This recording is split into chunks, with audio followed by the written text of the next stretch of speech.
مسابقتی امتحانات میں پیپر لیک اور نقل پر لگام لگانا ہے۔ خیال رہے کہ اس قانون کو مرکزی حکومت نے اس سال فروری میں منظور کر لیا تھا اور اسے ہفتہ یعنی کہ 22 جون سے نافذ کر دیا گیا ہے۔ اس قانون کے تحت مجرموں کے لیے زیادہ سے زیادہ 10 سال قید اور 1 کروڑ روپے تک کے جرمانے کا التزام ہے۔ وہیں پیپر لیک اور بے ضابطگیوں کے خلاف ملک بھر میں طلباء میں غم و غصہ بھی بڑھتا جا رہا ہے۔ اپوزیشن پارٹیاں بھی اس کو لے کر کھل کر طلباء کا ساتھ دے رہی ہیں۔ اسی کے تحت جمعے کو کانگریس پارٹی نے ملک گیر احتجاج کیا اور طلباء کے مطالبات کو حکومت کے سامنے پیش کیا۔ کانگریس نے میڈیکل میں داخلے کے لیے نیٹ امتحان میں پیپر لیک اور دھاندلی کا الزام عائد کرتے ہوئے نیٹ امتحان کو منسوخ کرنے اور مرکزی وزیر تعلیم دھرمیندر پردھان کے استعفے کا بھی مطالبہ کیا ہے۔ ساتھ ہی پارٹی نے مطالبہ کیا ہے کہ پیپر لیک روکنے کے لیے قانون سازی کی جائے اور تازہ معاملے کی سپریم کورٹ کی نگرانی میں جانچ کروائی جائے۔ اروند کیجریوال کو ٹرائل کورٹ کی طرف سے دی گئی ضمانت کے حکم پر روک لگانے کی ای ڈی کی درخواست پر دہلی ہائی کورٹ نے اپنا فیصلہ محفوظ کیا ہے۔ جسٹس سدھیر کمار جین کی تعطیلاتی بینچ نے دونوں فریقین کے دلائل سننے کے بعد کہا کہ فیصلہ 2-3 دن میں آ جائے گا۔ ہائی کورٹ نے فیصلہ آنے تک ضمانت کے حکم پر عبوری روک لگا دی ہے۔ ای ڈی کی طرف سے پیش ہوئے ایس راجو نے کہا کہ منی لانڈرنگ ایکٹ کی دفعہ 50 کے تحت پروزیکیوٹر کو مناسب موقع دیا جانا چاہیے، لیکن ٹرائل کورٹ نے ای ڈی کو ضمانت کی درخواست کی مخالفت کرنے کا مناسب موقع نہیں دیا۔ تب کیجریوال کی جانب سے وکرم چودھری نے اس کی مخالفت کی اور کہا کہ ای ڈی کو پورا موقع ملا تھا۔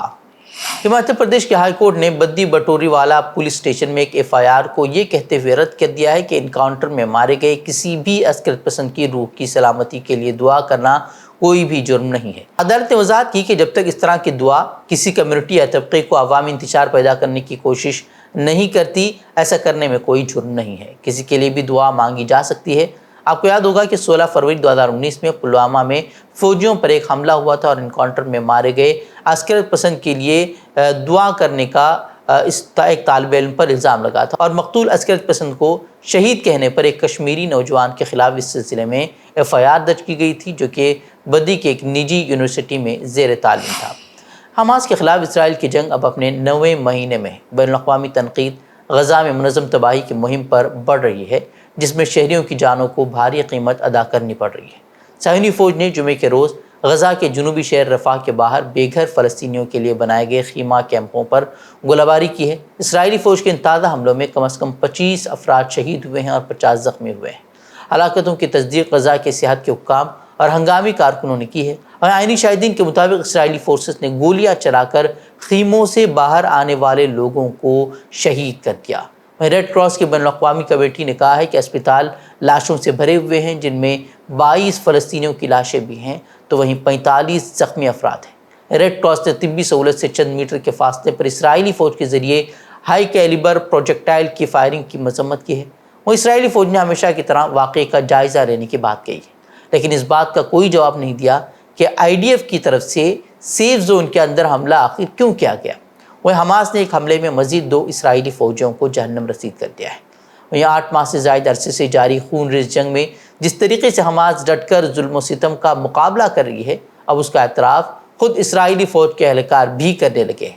تازہ رپورٹ کے مطابق اسرائیلی فوج کے ترجمان ریئر ایڈمرل ڈینیل ہگیری نے حماس کی تعریف کرتے ہوئے 8.5 ماہ کی مسلسل بمباری کے باوجود حماس کو ختم نہ کر پانے پر اپنی ناکامی کو تسلیم کیا ہے۔ اسرائیلی فوج کے ترجمان نے تسلیم کیا کہ حماس کو ختم نہیں کیا جا سکتا کیونکہ یہ ایک نظریہ ہے، لیکن انہوں نے کہا کہ وہ حماس کے مکمل خاتمے کے لیے اب بھی پرعزم ہیں۔ وہیں جس طریقے سے جنگ چل رہی ہے، جس طریقے سے معصوموں کا قتل عام چل رہا ہے، اسی درمیان جو ہے یورشیائی ملک آرمینیا کی طرف سے ایک بڑا فیصلہ لیا گیا ہے۔ آرمینیا نے اسرائیل کی بھرپور مخالفت کو کسی خاطر میں نہ لاتے ہوئے فلسطین کو ایک آزاد ریاست کے طور پر تسلیم کر لیا ہے۔ یاد رہے کہ مغربی ممالک اسپین، آئرلینڈ اور ناروے نے بھی حال ہی میں فلسطینی ریاست کو باضابطہ طور پر تسلیم کیا تھا، جس کے بعد دیگر یورپی ممالک نے یہ قدم اٹھایا ہے، جن میں اب آرمینیا بھی جو ہے وہ شامل ہو گیا ہے۔ اس بار مکہ مکرمہ میں دوران حج حاجیوں کو زبردست گرمی کی شدت اور لو کا سامنا کرنا پڑا۔ اس دوران بڑی تعداد میں حاجی طبیعت خراب ہونے کی وجہ سے پریشان بھی نظر آئے۔ گزشتہ 2 دن میں گرمی کی شدت سے مزید زیر علاج مریضوں اور دیگر حاجیوں کے جاں بحق ہونے سے مجموعی تعداد بڑھ کر 1000 سے تجاوز کر گئی ہے۔ عرب میڈیا کے مطابق ان 2 روز میں گرمی سے ہونے والی مزید اموات میں نصف سے زیادہ غیر رجسٹرڈ حاجی تھے اور ان میں بھی سب سے زیادہ تعداد مصری شہریوں کی ہے۔ اس طرح مجموعی طور پر جامع حق ہونے والے حاجیوں کی تعداد 1081 ہو گئی ہے، جن میں سے 658 کا تعلق مصر سے ہے۔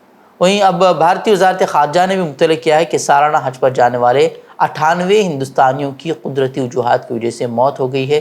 وزارت کے ترجمان رندھیر جیسوال نے کہا کہ گزشتہ سال حج کے دوران 187 ہندوستانیوں کی موت واقع ہو گئی ہے۔ وسطی ایشیا کے مسلم اکثریتی ملک تاجکستان کی پارلیمنٹ نے حجاب اور برقع جیسے اسلامی لباس پر پابندی عائد کرنے والا متنازع قانون پاس کر دیا ہے۔ یہ حیرت انگیز قدم 19 جون کو اٹھایا گیا تھا، جس نے ملک میں ایک ہنگامہ اب برپا کر دیا ہے۔ اب وہاں کی حکومت اس قانون کو نافذ کرنے جا رہی ہے۔ سوویت یونین سے الگ ہوا تاجکستان مسلمانوں کی اکثریت والا ملک ہے اور اس کی سرحد طالبان حکمراں افغانستان سے جڑی ہوئی ہے۔ ایسے میں اس بات کا اندیشہ زیادہ ہے کہ وہاں حجاب اور برقع پہننے پر پابندی لگائے جانے سے تنازع جو ہے وہ بڑھنے والا ہے۔ وہیں اس بل میں عید الفطر اور عید الاضحیٰ کے دوران بچوں کے بیرونی ملک لباس پہننے پر بھی پابندی عائد کی گئی تھی۔ اس بل پر بحث کے دوران تاجکستان کی پارلیمنٹ میں برقعے کو غیر ملکی لباس قرار دیا گیا اور کہا گیا کہ یہ ان کی روایت یا تہذیب کا حصہ نہیں ہے۔ برقع اور حجاب کو غیر ملکی لباس قرار دیتے ہوئے اس پر پابندی کی سفارش کی گئی تھی۔ نئے اصولوں کی خلاف ورزی کرنے والوں پر جو خطیر جرمانہ لگانے کا بھی التزام کیا گیا ہے۔ بل کے التزامات کے مطابق قصورواروں پر 7,920 سومون یعنی کہ ہندوستانی کرنسی کے مطابق 62,000 تک کا جرمانہ لگایا جا سکتا ہے، جبکہ کمپنیوں پر 39,500 سومون یعنی کہ 3 لاکھ سے زائد کا جرمانہ ان پر لگ سکتا ہے۔ وہیں افسران اور مذہبی لیڈران پر یہ جرمانہ جو ہے وہ بڑھا دیا گیا ہے، یعنی کہ 54,000 سے لے کر 57,000 تک اس پر جرمانہ لگایا جا رہا ہے، یعنی کہ جو ہندوستانی کرنسی کے مطابق 4 لاکھ ہندوستانی روپے سے زیادہ ہو جاتے ہیں۔ شہر بٹگل کے رابطہ ہال میں 23 جون 2024 بروز اتوار یعنی کہ کل سے آدھار کارڈ کیمپ منعقد کیا جا رہا ہے، جس میں آپ نئے آدھار کارڈ بنوا سکتے ہیں، یا جن لوگوں کو آدھار کارڈ میں کریکشن کروانا ہو یا پتہ تبدیل وغیرہ کرنا ہو، یہ کام بھی جو ہے بڑے آسانی کے ساتھ کیا جا سکتا ہے۔ یہ آدھار کارڈ کیمپ مسجد سے اصلاح و تنظیم بھٹکل اور رابطہ سوسائٹی بھٹکل کے اشتراک سے منعقد کیا جا رہا ہے، جو کہ صبح 9 بجے سے شام 4 بجے تک جاری رہے گا۔ عوام الناس کے ساتھ ساتھ خصوصی طور پر NRIs سے اس موقع سے فائدہ اٹھانے کی ذمہ داروں نے گزارش کی ہے۔ واضح ہے کہ اس سے قبل نور حلقہ کی جانب سے بھی آدھار کارڈ کیمپ کا انعقاد شہر کے مختلف علاقوں میں کیا گیا تھا، جس سے ایک بڑی تعداد نے جو ہے وہ فائدہ اٹھایا تھا۔ ناظرین، خبریں مزید خبروں کے لیے آپ ہماری ویب سائٹ www.fikrkhabar.com کی طرف رخ کر سکتے ہیں۔ ویڈیوز کے لیے ہمارے YouTube چینل کو سبسکرائب کریں۔ ناظرین، اجازت دیں، السلام علیکم ورحمۃ اللہ وبرکاتہ۔